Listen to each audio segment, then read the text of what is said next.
हाय दोस्तों, नमस्कार। कैसे हैं आप लोग? उम्मीद है अच्छे ही होंगे। आप हैं करंट विद एमके के साथ में।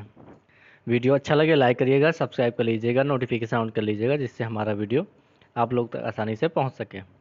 और वीडियो शेयर भी कर दिया करिए, ठीक है। आप लोग के लिए जो है आज 18 सितंबर को हम राष्ट्रीय शिक्षा नीति 2020 को लेके आए हैं। कुछ लोगों को जानकारी होगी, कुछ को नहीं होगी, कुछ टॉपिक्स क्लियर नहीं होंगे इसके, ठीक है।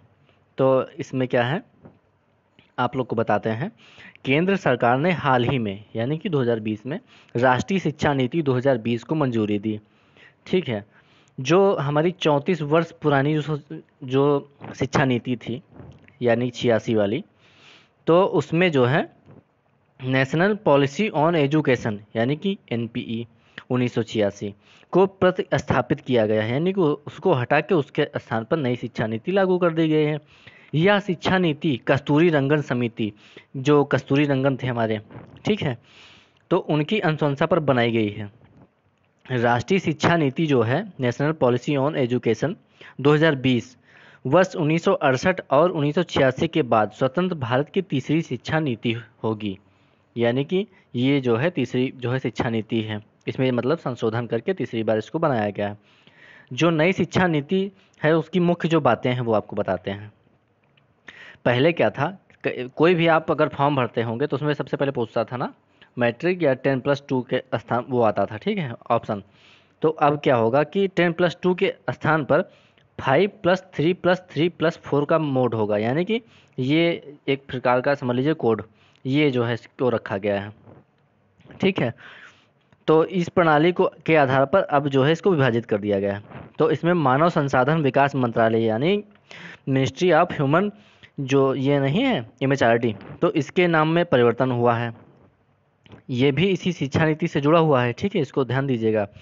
तो केंद्रीय कैबिनेट द्वारा मानव संसाधन विकास मंत्रालय, ठीक है, तो एमएचआरडी का नाम बदलकर शिक्षा मंत्रालय करने को भी मंजूरी दी गई है, ठीक है। ये एमएचआरडी जो मिनिस्ट्री है इसका नाम बदल दिया गया है, ठीक है। ये पॉइंट आप याद रखिएगा। कब बदला गया? 2020 में बदला गया, ठीक है। तो जब ये बदला गया था तो कौन था? हमारे जो ये शिक्षा मंत्री थे रमेश पोखरियाल निशंक थे, ये भी याद रखिएगा, ठीक है। और एमएचआरडी मिनिस्टर कौन थे? तो ये प्रकाश जावड़ेकर उस टाइम पे थे, ठीक है। तो एनईपी 2020 के तहत एमएचआरडी का नाम शिक्षा मंत्रालय करने का उद्देश्य शिक्षा और सीखने यानी एजुकेशन एंड लर्निंग पर पुनः अधिक ध्यान आकर्षित करना है। एनईपी 2020 में कक्षा 5 तक की कक्षा जो शिक्षा है उसमें मातृभाषा या स्थानीय या क्षेत्रीय भाषा को अध्यापन के माध्यम के रूप में अपनाने पर बल दिया गया है। साथ ही इस नीति में मातृभाषा को कक्षा 8 और आगे की शिक्षा के लिए प्राथमिकता देने का सुझाव भी दिया गया है, ये भी याद रखिएगा।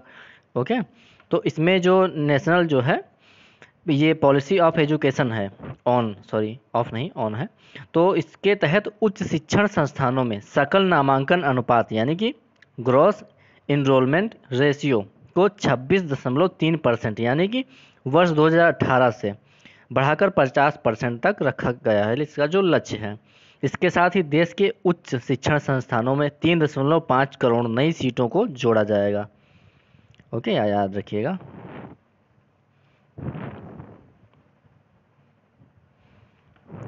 ठीक है, और इसके बारे में अगला पॉइंट बताते हैं। तो एनईपी 2020 के तहत स्नातक जो पाठ्यक्रम में महत्वपूर्ण सुधार किया गया, इसके तहत 3 या 4 वर्ष के स्नातक पाठ्यक्रम में यानी कि जो स्नातक का जो कार्यक्रम होता है पाठ्यक्रम होता है उसमें छात्र कई स्तरों पर पाठ्यक्रम को छोड़ सकेंगे और उन्हें उसी के जो है अनुरूप या उसी के आधार पर डिग्री का जो है प्रमाण पत्र दिया जाएगा या डिग्री दी जाएगी। जैसे 1 वर्ष के बाद सर्टिफिकेट, 2 वर्ष के बाद एडवांस डिप्लोमा, जैसे कि अभी ये डिप्लोमा होता है आपका, ठीक है।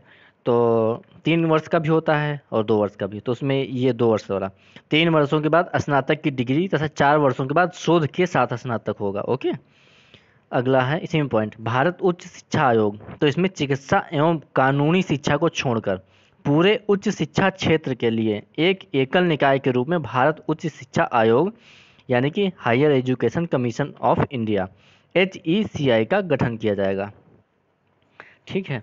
आपको ये टॉपिक कैसा लगा बताइएगा। और लाइक करिए, शेयर करिए, सब्सक्राइब करवाइए चैनल को। ठीक है, मिलते हैं नेक्स्ट वीडियो में। धन्यवाद।